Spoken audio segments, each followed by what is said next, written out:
তারেক রহমানের ৩১ দফা জনগণের কাছে পৌঁছে দিতে ছাত্রদলের সমাবেশ করেন ছাত্রদলের কেন্দ্রীয় সংসদের সাংগঠনিক সম্পাদক আব্দুল্লাহ আমান। বিস্তারিত দেখুন জয়নাল আবেদিন রাজুর প্রতিবেদনে। রবিবার বিকালে বরগুনা প্রেস ক্লাব চত্বরে বিএনপির ভারপ্রাপ্ত চেয়ারম্যান তারেক রহমান ঘোষিত ৩১ দফা রাষ্ট্র কাঠামো জনগণের কাছে পৌঁছে দিতে এক সমাবেশ অনুষ্ঠিত হয়।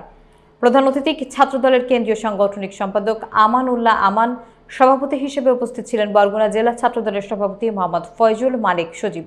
এ সময় আরও উপস্থিত ছিলেন বরগুনা জেলা ছাত্রদলের সাধারণ সম্পাদক নুরুল ইসলাম রনি, কেন্দ্রীয় সংসদের সহ সাংগঠনিক সম্পাদক ফারজানা আক্তার মিতু ও বিএনপির সাবেক সাংগঠনিক সম্পাদক KM মাহফুজ।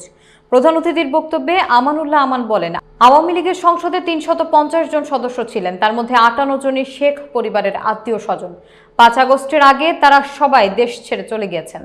যদি শেখ হাসিনা আপনাদের নেত্রী হতেন তবে তার একজন হলেও দেশে থাকতেন।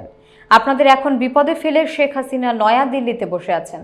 তিনি আরো বলেন, তারেক রহমান দেশের প্রকৃত উন্নয়ন এবং গণতান্ত্রিক মুক্তির জন্য ৩১ দফা রাষ্ট্র কাঠামো ঘোষণা করে দিয়েছেন এবং তা বাস্তবায়নের জন্য ছাত্রদল, যুবদল ও সহযোগী সংগঠনগুলির মাঠে কাজ করবে।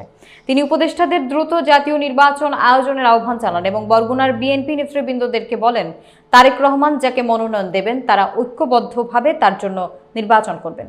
এ সময় ছাত্রদল, যুবদল এবং অন্যান্য অঙ্গ সংগঠনের নেতৃবৃন্দ উপস্থিত ছিলেন।